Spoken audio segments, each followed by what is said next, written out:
အားလုံးပဲမင်္ဂလာပါ KND blog လေးကနေပြီးပြန်လည်ကြိုဆိုလိုက်ပါတယ်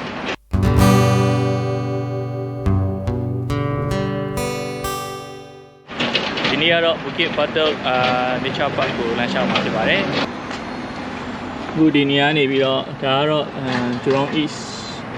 ပေါ့ Jurong East Central Road ပေါ့ဒီကနေပြီးတော့ Bukit Batok nature park ကိုလမ်းလျှောက်မှာဖြစ်ပါတယ်ခန့်မှန်းခြေ 3.4 km လောက်ရှိပါတယ်ဒီနေ့ကတော့ရာသီဥတုကသိပြီးတော့မသားရပါဘူးလည်းရွာပါတယ်အခုကတော့မိုးတော့မရွာတော့ပါဘူး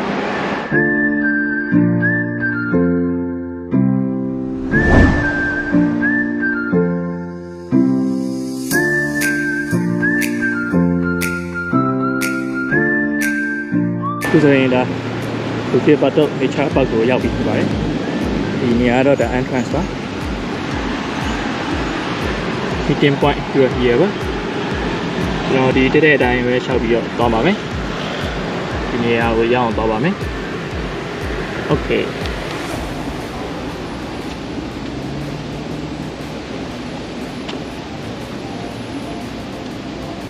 နေရာတီးတို့ကရန်မိုးအုံနေတော့ရန်သိမ့်မလင်းပါဘူးဒါပေမဲ့အဆင်ပြေပါတယ်ဒီ Bukit Batok nature park ကနေပြီးတော့ဟိုဘက်ကိုကျွန်တော်ဆက်သွားမှာဖြစ်ပါတယ်Bukit nature reserve က Hindi park ဘက်ကိုကူးမှာဖြစ်ပါတယ်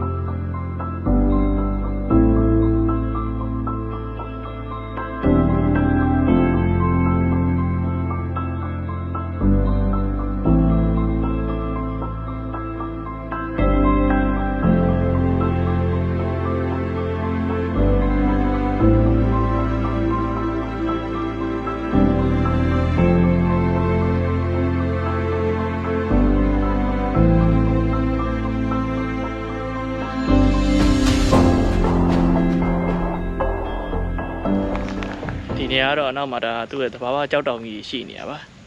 ဆိုရေကန်လေးနဲ့ဆိုကြောက်တောင်နဲ့တော့တဘာဝကြကြလေးဖြစ်နေပါတယ်တက်ပုံတွေပါရိုက်လို့လည်းလှတယ်ပေါ့ဒီနေရာလေးမှာမဆိုးဒီနေရာတော့ World War II Memorial တဲ့ဒါစစ်လက်ကျန်သမိုင်းဝင်အမွေနှစ်တွေရှိတဲ့နေရာလို့ပြောလို့ရမှာတော့ကြည့်လိုက်အောင်မယ်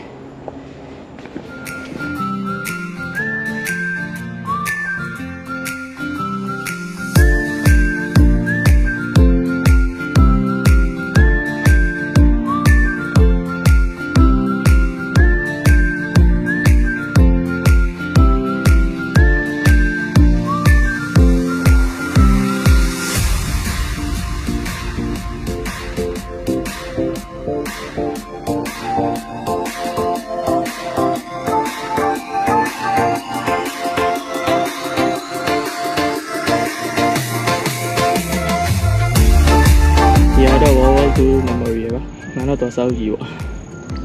ဒီမှာတော့စာရေးကြတယ်ဒီဒုတိယကဘာစစ်တော့ဘာလဲတော့မသိโอเคအခုဆိုရင် Bukit Batok nature park ကနေပြီးတော့ပြန်ပြီးတော့ Bukit Batok nature park နေပြန်มาဖြစ်ပါတယ်ပြန်ပြီးတော့ Bukit nature reserve ကိုသွားမှာဖြစ်ပါတယ်Hindi park ဘက်ကိုသွားမှာဖြစ်ပါတယ်โอเคအခုကတော့ဒီ Bukit nature reserve ကိုရောက်တော့မှာဖြစ်ပါတယ်ဒီနေရာကိုရင်တစ်ခေါက်တော့မှလည်းရောက်ပါတယ်ဒါပေမဲ့အဲ့တော့ကတော့Bukit Hill ကိုသွားတာဖြစ်ပါတယ်Bukit Hill ကနေပြီးတော့ Marichi Reservoir ဘက်ကိုသွားတာဖြစ်ပါတယ်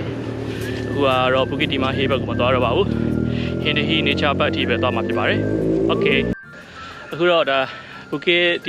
nature reserve က visitor center ရောက်နေပါပြီဒီကနေပြီးတော့မှ Hindi park ကိုဆက်ပြီးတော့သွားမှာဖြစ်ပါတယ် Hindi nature park ကိုဆက်ပြီးတော့သွားမှာဖြစ်ပါတယ်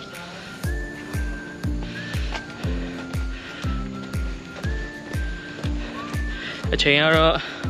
9နိုင်ခွဲကျော်သွားပါပြီဘိုးကအုံတဲ့အတွက်ကြောင့်နည်းနည်းမှောင်နေတယ်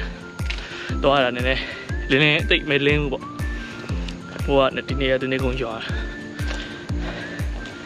ဒီ ဒီကနေဆက်တော့မှာဖြစ်ပါတယ်โอเค